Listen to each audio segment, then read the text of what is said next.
бір ерде бір кімсайы гостиница алмайлар. Балалар значит, неде аэропортта яшайлар, автостанцияда яшайлар, вокзалда яшайлар.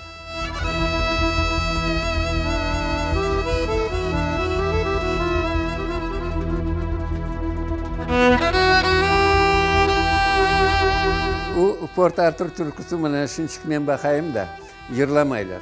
А это символ наш был.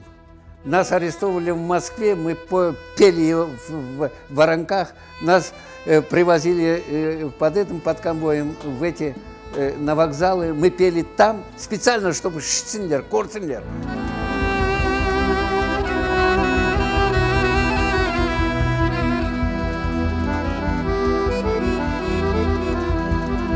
Буду бороться за право проживания у себя на родине.